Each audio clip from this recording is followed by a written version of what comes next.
Because I don't think anyone can argue Caitlin Clark has changed the game. She changed it in college and in the WNBA. We know she broke all those records in college. But what was it about Caitlin that has just garnered so much attention and changed things the way that she has? You know, Rihanna, obviously she's a basketball player, clearly, as you can see. But she's also an entertainer. Kristen Brennan's new book about Caitlin Clark has officially skyrocketed to the #1 spot on Amazon's bestseller list, and it's sending shockwaves through the sports world. Titled Caitlin Clark and the Revolution in Women's Sports, the book isn't just gaining attention for its sales, it's turning heads for what it reveals. Brennan dives deep into the rising impact of Caitlin Clark and the powerful movement she's sparked across women's basketball, but it doesn't stop there. The book also raises serious questions about how the WNBA has handled its most valuable star, pulling back the curtain on behind-the-scenes decisions that many fans believe have held her back rather than lifted her up. With its rapid success, this book is not only making history, and it's forcing a much-needed conversation about how women's sports stars are treated, marketed, and supported. And it seems like every story or excerpt or interview that Christine does turns up the heat a little bit more on what Caitlin Clark's first year in the WNBA looked like and the lack of preparation from the league level to the players to, you know, even logistically. This league was not ready for this phenomenon to take over. What was meant to be a tribute to Caitlin Clark's incredible rookie season has unexpectedly turned into a powerful critique of how the WNBA has handled its rising star. Instead of simply celebrating her success, the book is sparking serious conversations about leadership decisions within the league, and that conversation is spreading fast. Much like Clark's viral highlights, the reaction to this book is lighting up headlines and stirring major concern behind the scenes. This league is full of drama, absolute drama. Now, we knew when Christine Brennan, the journalist who wrote the upcoming Caitlin Clark book, the stories emerging from this book is going to light the league on fire. I mean, seriously.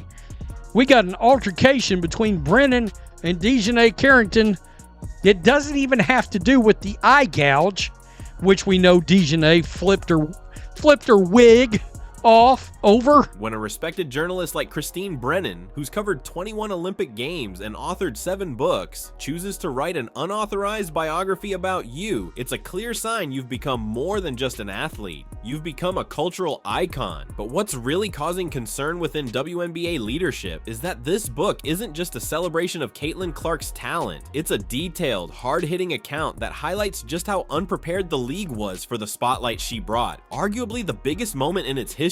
Dean spoke with somebody from the W who she did not name, and she asked that person, do you know how big this is going to be? And that person responded, yeah, this should be the biggest thing since Maya Moore. Now, Maya Moore is an all-time great player. Maya Moore has never sniffed what Caitlin Clark has meant to the profile of women's basketball. And Christine Brennan was shocked that they would compare it to that. The overwhelming success of Christine Brennan's book reveals a reality the WNBA has been hesitant to face. Caitlin Clark's influence reaches far beyond the court. Even while sidelined, Clark's impact continues to dominate headlines. While many teams around the league struggle to draw fans, her story alone is enough to launch a book straight to the top of the bestseller charts. This goes beyond basketball. It's about cultural relevance, unmatched star power, and the growing realization that one athlete may now be more influential than the league itself. Caitlin Clark is way more important to the WNBA than Tiger Woods was to men's golf, even though he was huge. And to then see this negativity, like why? And what should have been done? I look seriously at the leadership of the WNBA. And how could you not be prepared for this moment? You've seen it happening in the Big Ten. You've seen it at Iowa. You see these TV ratings. And then what? How many WNBA players can say there's a national best-selling book written about them? The answer, just one, Caitlin Clark. And that's where the conversation gets uncomfortable. While some veteran players continue to question the level of attention Clark receives, the public response has made things crystal clear. The demand is real. This isn't just about fans wanting a feel-good sports story. It's about people seeking the truth behind one of the most talked about transitions in women's basketball. Clark's journey to the pros has captivated the nation, and the success of this book only reinforces just how massive her influence has become. People are doing a really good job promoting it for her. I mean, for the folks who are against the Brennan notion or the promotion, they surely are doing a lot of promoting for her. I mean, Dejanay Carrington. According to Christine Brennan's book, the day after Caitlin Clark announced her decision to enter the WNBA draft, she reached out to a high-ranking league official to gauge how prepared they were for what was coming. The response? That official compared Clark's potential impact to the arrival of Maya Moore. While Moore is undoubtedly one of the league's all-time greats, the comparison revealed a major disconnect. It showed just how much the league underestimated the scale of Clark's influence. This wasn't just another top prospect joining the league. Clark was a generational star who had already shattered every college basketball viewership record. Her presence was going to change everything, and the league wasn't ready. And this person said, well, this is probably the biggest thing that happened in the WNBA since Maya Moore. And Maya Moore is a great basketball player and deserved to have the kind of attention that Caitlin Clark is getting, but never got it.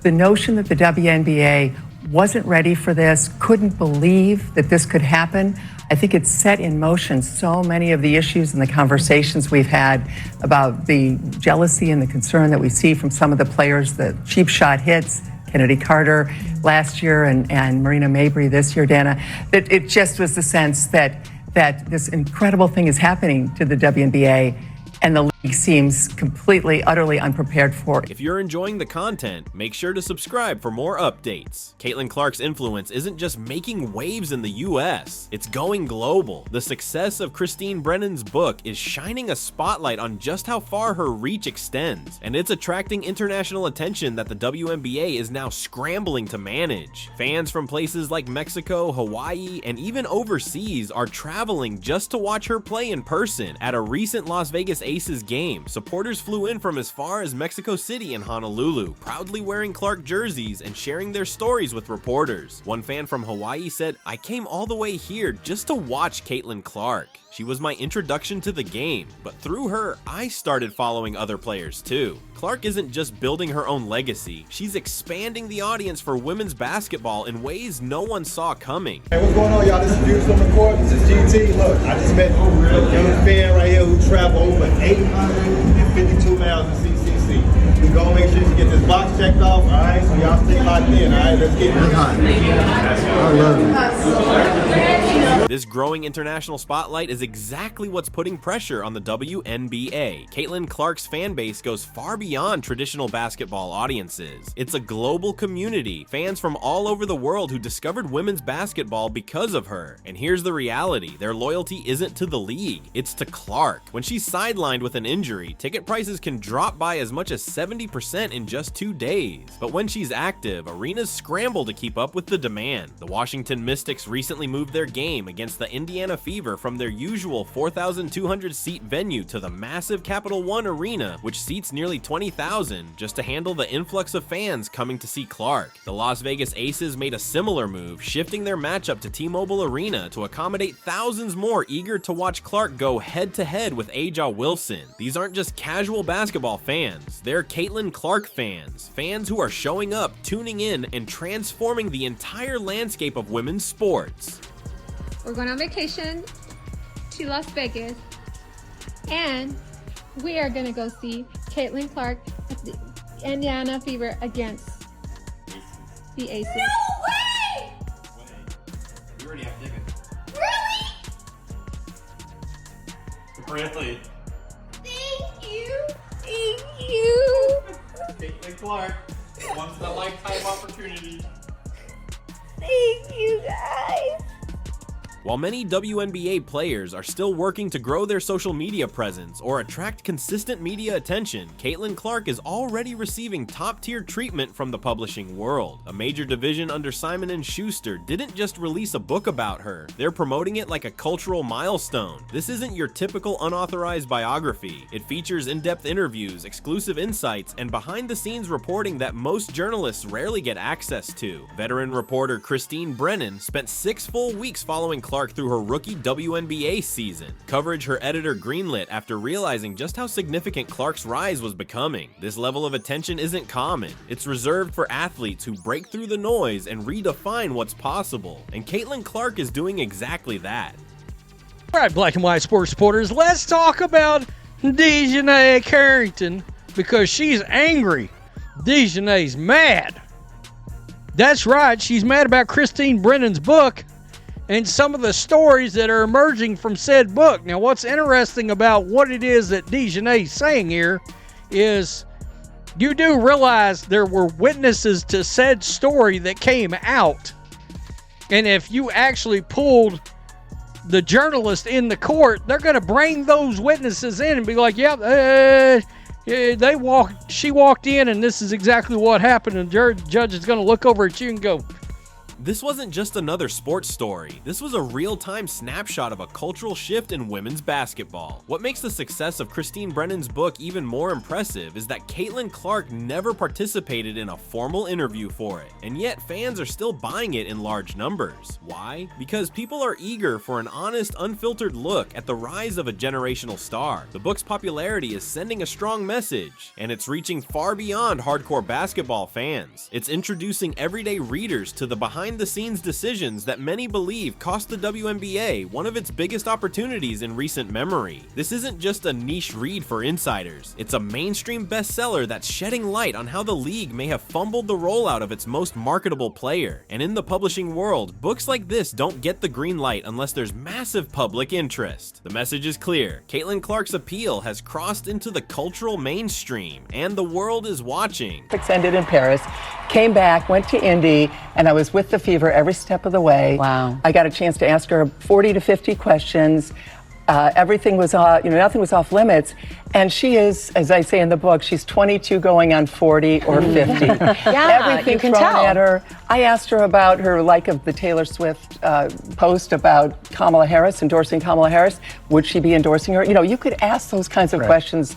Most athletes, as you know, aren't happy when you ask those questions. She looks you in the eye, she gives you long answers, she's direct, she's also very, very funny, and everything was thrown at her, and she handled it in a beautiful way. I say this. One of the most concerning takeaways from Christine Brennan's book centers around the WNBA's failure to protect its biggest star, Caitlin Clark. According to Brennan, a league official admitted that many players aren't used to handling widespread media attention, saying most of them have little experience with the kind of national spotlight Clark brings. But the deeper issue goes far beyond press coverage. It's about safety on the court. Clark has taken more hard contact and questionable fouls than almost anyone else in the league. Yet game after game, officiating crews appear hesitant to call it out. The physicality she faces has raised eyebrows across the sports world, with critics arguing that if a male star like LeBron James or Steph Curry were treated this way, it wouldn't be tolerated. Even Clark's own teammate, Sophie Cunningham, has taken on the role of on-court protector, stepping in when officials fail to act. The book details how Clark has been targeted with unnecessary contact, from shoves to off-ball jabs. Aggression that seems to go unchecked far too often. Legendary tennis icon Chris Evert even weighed in, calling Clark the best thing to happen to women's basketball, and openly questioned why the league hasn't done more to defend her. Meanwhile, the WNBA continues to feature Clark front and center in its marketing, using her name to drive ticket sales, sell merchandise, and break viewership records. But when it comes to protecting the very player driving that momentum, critics say the league has fallen short. Brennan's revelations highlight a growing concern that the WNBA may be risking its most valuable asset by failing to provide the protection and support she deserves. This is a perfect textbook example of Mean Girls. Woman-on-woman indirect violence. Snubbing a woman who's excellent simply because she got honored. This is an unbelievable example of the ways in which when a woman is excellent or ambitious, other women go silent. Or we start to ask the question, is she likable? That's not relevant. This isn't about likability. This is about whether or not she's excellent. So, sports writers and the public vote her as one of the best point guards in the country. Other women, 9th best. So the men are scratching their heads. This is why we need ampleship. Women supporting other women in front of witnesses because they're excellent. According to sports economist Ryan Brewer, Caitlin Clark's total economic impact could approach $1 billion this season, and we're not just talking about basketball-related revenue. That number includes merchandise sales, tourism, broadcast deals, and the overall business surge sparked by her cultural influence. While many players are still working to translate social media popularity into real financial gains, Clark is already generating results on a massive scale.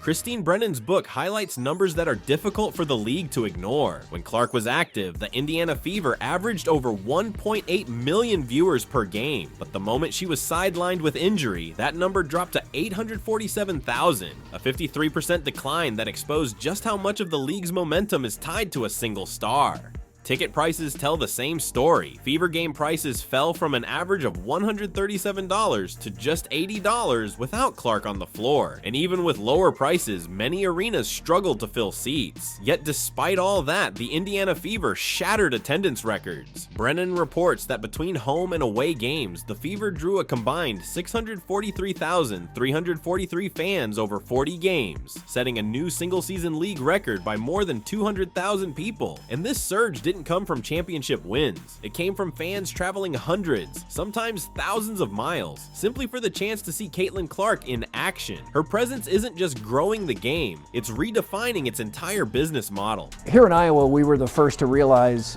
Caitlin's pull on fans. When do you think the WNBA fully realized what it had? Publicly, I'm not sure that they really have. They certainly know, they have to know, Keith, but in terms of the comments, in terms of the way the commissioner, Kathy Engelbert, who I've known and I like, the way she has trouble talking about Caitlin Clark, or if she's asked about Caitlin, then she will say, well, Caitlin and Angel. Well, she wasn't asked about Angel, she was asked about Caitlin. One of the most controversial revelations in Christine Brennan's book centers on USA Basketball's decision to leave Caitlin Clark off the 2024 Olympic roster, a move that may have cost the league and the sport a global spotlight. According to the book, the absence of Clark from Team USA significantly impacted international viewership and media buzz. While the US women's team did go on to win gold in Paris, the audience numbers told a different story. The championship game against France drew just 7.88 million viewers, the lowest total for a U.S. women's basketball Olympic gold medal game since 2008. To put that in perspective, even the women's soccer final outperformed it, bringing in 9.4 million viewers. The decision didn't go unnoticed. The Washington Post named it one of the worst sports decisions of the year, and even Dawn Staley, a member of the selection committee, later admitted during an interview on NBC that if given a second chance, Clark would have been under serious consideration, acknowledging that she had been performing head and shoulders above a lot of people. Brennan's reporting highlights not only how Clark's on-court performance was underestimated, but also how her global appeal was overlooked. Including her on the Olympic roster could have elevated viewership, engagement, and momentum for the sport worldwide. In the end, the decision to leave her out may have been a missed opportunity that the league and Team USA will be reflecting on for years to come. Apparently, the leadership in U.S. women's basketball was so worried about people's reactions to Clark's playing time, so concerned about critical posts on X and Facebook and the like, that they didn't want to deal with any of it. That is honestly, it's not fair to her. Well, it is, and I've covered the Olympics for a long time, actually since the '84 LA Games, and I've never seen a worse team selection decision ever. Here you've got this person who's not only playing great at that point, her statistics were better than some of the players they did put on the Olympic. The overwhelming success of Christine Brennan's book confirms something the WNBA may not have fully anticipated. Caitlin Clark has become more than a rising basketball star. She's a cultural force whose influence reaches far beyond the court. Over 50 years after Title IX helped open doors for women in sports, Clark is leading a new era, not just with her stats, but by shifting how the public sees female athletes in America. Brennan's book details how Clark's appeal isn't limited to the US. Fans from around the globe have purchased her merchandise and traveled thousands of miles just for the chance to watch her play live, and that's precisely what has league executives uneasy, because it proves something undeniable. Clark's brand is outgrowing the league itself. When asked about the possibility of Clark launching her own league, Brennan didn't rule it out. She noted that with major endorsements from companies like Nike, Wilson, and Gatorade, the infrastructure is already there. If that momentum continues, it wouldn't be far-fetched to imagine something groundbreaking within a few years. One of the most eye-opening revelations from the book is the income gap. Clark is reportedly earning around $40 million annually through endorsements, while her base salary in the WNBA is just $76,000. That stark contrast highlights the financial reality of women's professional basketball, and it reveals a critical truth. Clark doesn't depend on the league for her success. If anything, the league depends on her, and that imbalance is starting to make people at the top uncomfortable. And started her own league because of the way she's been treated. Would that work? What do you think? You know, it's interesting. I thought of that too. Nike loves her. Nike, she's got Wilson, obviously. She's got Gatorade. I mean, even though the salary's, what, $76,000 for a rookie, more this year now. You know, she's making, what is she, $28 million just from Nike alone, according to Wall Street. So she's at, you know, $40 million, whatever. Okay, so fine. So she's doing great. And if Nike said, we're going to make the Nike Clark League, right? You know, obviously it takes a few years to get the arenas and whatever. But you know the TV contract, I mean, it's Caitlin. The reaction across the WNBA isn't just about a single book reaching bestseller status. It's about what that success reveals. For years, the league has worked to build a sustainable product and a loyal fan base. But Caitlin Clark's rapid rise has exposed just how fragile that foundation really is. Suddenly, one player's presence or absence has become the deciding factor between national buzz and media silence. The book makes it clear the WNBA's marketing strategy was never equipped to handle a star like Clark. There was no comprehensive plan to capitalize on her popularity, no roadmap to engage her massive fan base, and no structure in place to maintain the wave of momentum she generated. From a business standpoint, this was a missed opportunity at the highest level. What makes Christine Brennan's reporting so impactful is her willingness to present the facts directly. In a media environment where criticism of women's sports can be a delicate subject, Brennan chooses transparency over spin. She documents what happened, clearly and confidently, without shying away from the tough questions. It's a reminder that real growth requires honest reflection, and this moment could be a turning point for how the league approaches its future.